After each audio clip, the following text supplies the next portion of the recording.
Hello बच्चों, क्या हाल चाल। मुझे उम्मीद है कि आप लोग अच्छे होंगे और आप लोग की पढ़ाई अच्छे से चल रही होगी। तो बच्चों, आज के इस वीडियो में मैं आप लोगों को क्लास 11 फिजिक्स में मात्रक पद्धतियां और भौतिक राशियों की विमाएं निकालना सिखाऊंगा। तो सबसे पहले हम लोग समझते हैं कि पद्धतियां कितने प्रकार की होती हैं। सबसे पहली जो मात्रक पद्धति है वो है सीजीएस। क्या है? सीजीएस। उसके बाद जो है अगली जो पद्धति है वो है आप लोगों की एफपीएस। तीसरी जो पद्धति है वो है एमकेएस। और सबसे लास्ट में जो पद्धति है वो है एसआई। इस पद्धति में लंबाई को किस में मापा जाता है? सेंटीमीटर में। सेंटीमीटर। और द्रव्यमान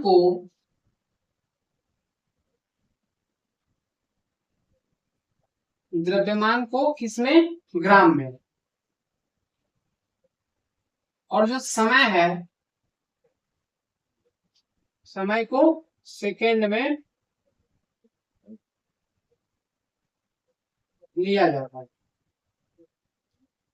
इस पद्धति की विशेषता क्या है? इस पद्धति में लंबाई को फीट में, द्रव्यमान को पाउंड में, और जो समय है उसको सेकेंड में ही मापा जाता है। इस पद्धति की बात करूं तो इसमें आप लोग का लंबाई को मीटर में, द्रव्यमान को किलोग्राम में, किलोग्राम में,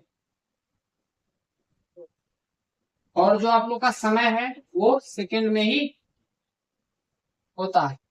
अब एसआई की बात करें तो एसआई जो है वो बिल्कुल एमकेएस का ही क्या है? Copy paste. जो एमकेएस में है वही आप लोग का एसआई में भी होता है। कहीं कहीं पर आप लोगों को ये बदलता हुआ दिखेगा, तो यहाँ पे क्या लिखेंगे? किलोग्राम।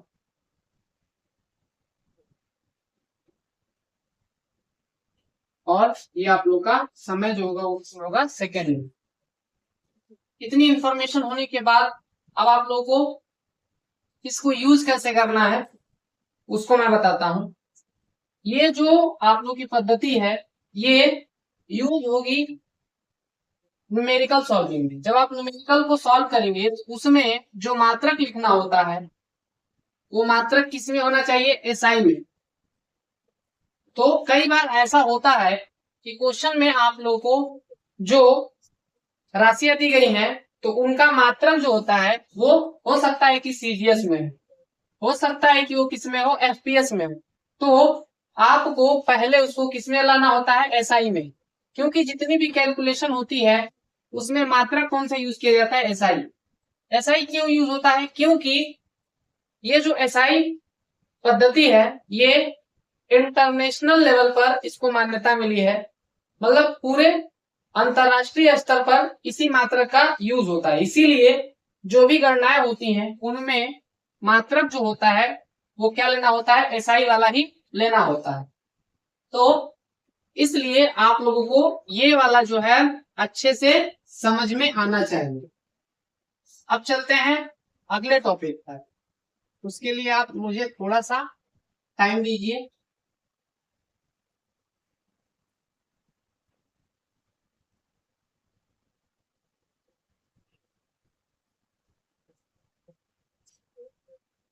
अगला टॉपिक है भौतिक राशियों की विमाएं।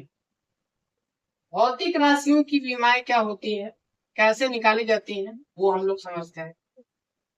भौतिक राशियों की विमाएं। तो पहले मैं क्या करता हूं, इसकी डेफिनेशन लिख देता हूं। उसके बाद जो है हम लोग भौतिक राशियों की विमाएं निकालना सीखेंगे। इसकी डेफिनेशन क्या होती है? भौतिक भौतिक राशियों राशियों को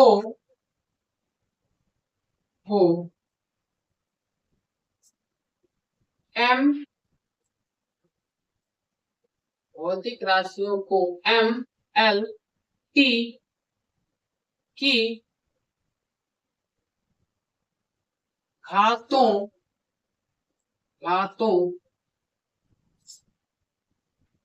के रूप में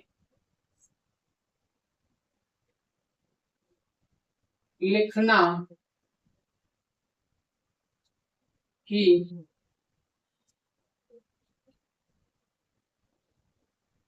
भौतिक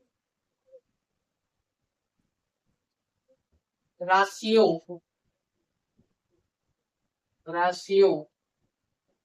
का विमीय विश्लेषण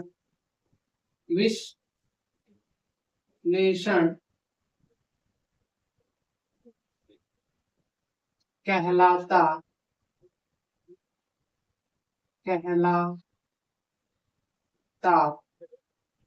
है एवं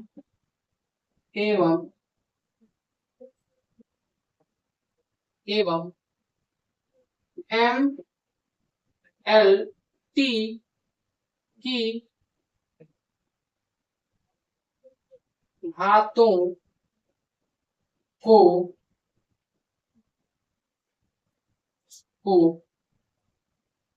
भौतिक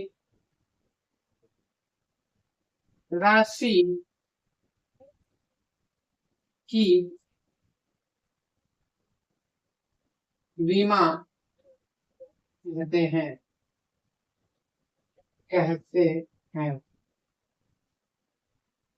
तो ये आप लोगों को डेफिनेशन याद रखनी है। अगर आप चाहते हैं शॉर्ट में इसे याद रखना तो आप क्या लिख सकते हैं, एमएलटी की धातु को भौतिक राशि की विमा कहते हैं, इतना आप याद रख सकते हैं अगर आप चाहते हैं कि शॉर्ट में आप जो है इसको याद रख पाए। ये ऊपर वाला मैंने जो लिखा ये जो है विमीय विश्लेषण की डेफिनेशन बन सकती है। तो अब हम लोग जो है कुछ राशियों की विमाएं निकालना सीखेंगे।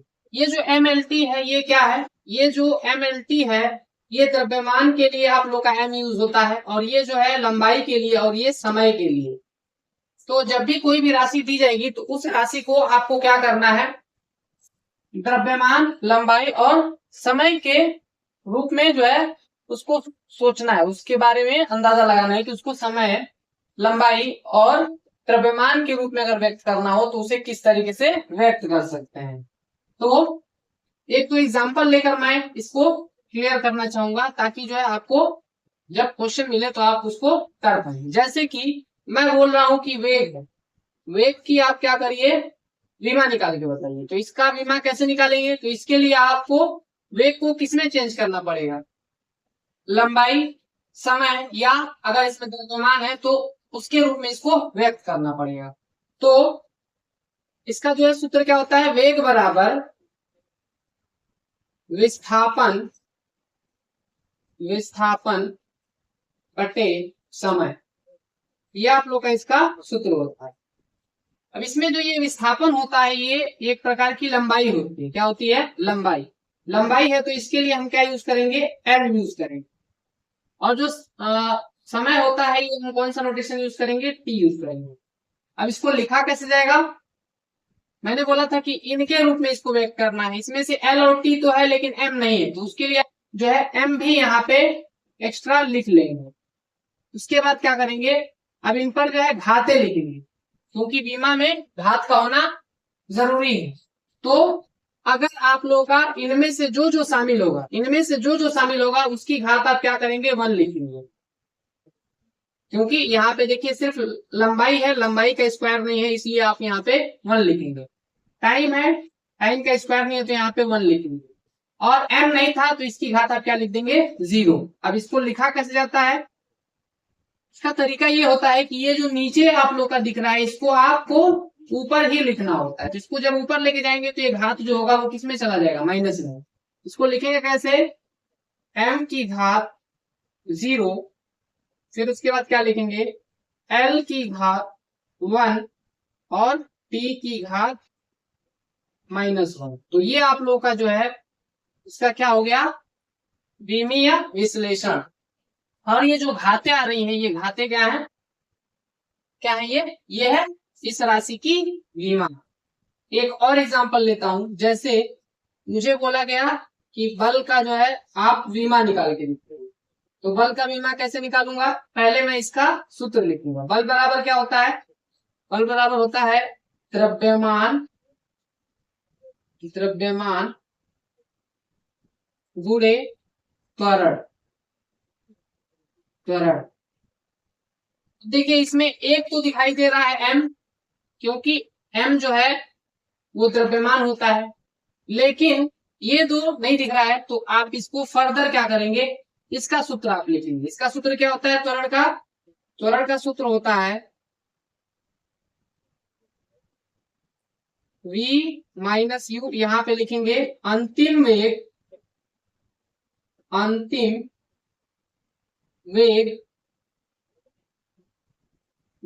माइनस प्रारंभिक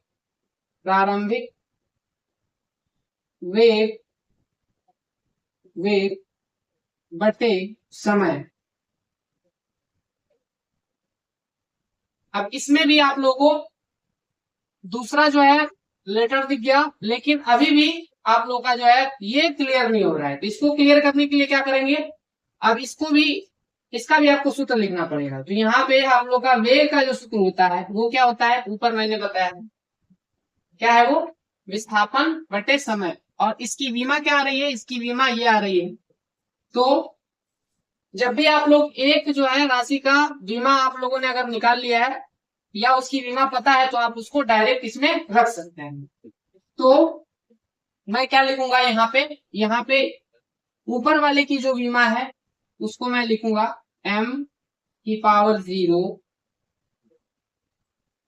l की पावर 1 और t की पावर -1, और नीचे क्या लिखेंगे t की पावर 1।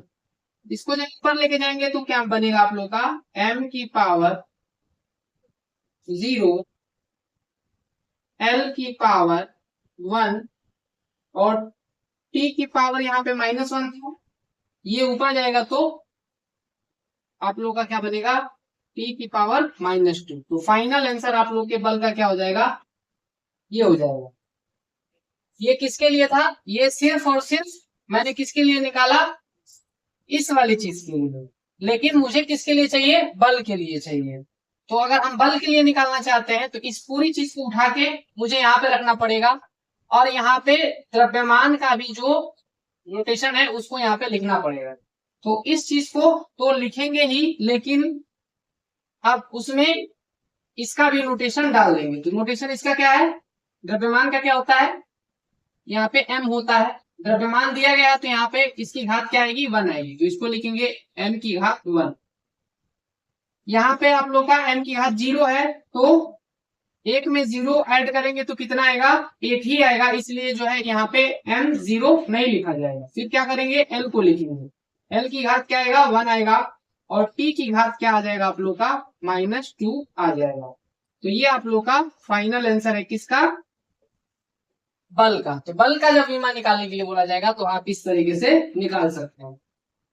एक दो क्वेश्चन मैं आप लोगों के लिए दे रहा हूं, आप लोग जो है इसको प्रैक्टिस करके देखिए। जैसे कि आप लोग का है ऊर्जा, उसके बाद जो है अगला आप लोग का शक्ति। इन दोनों का आप क्या करिए, विमा निकाल के कमेंट में आप कमेंट करेंगे, बताएंगे कि आपका जो है आंसर क्या है।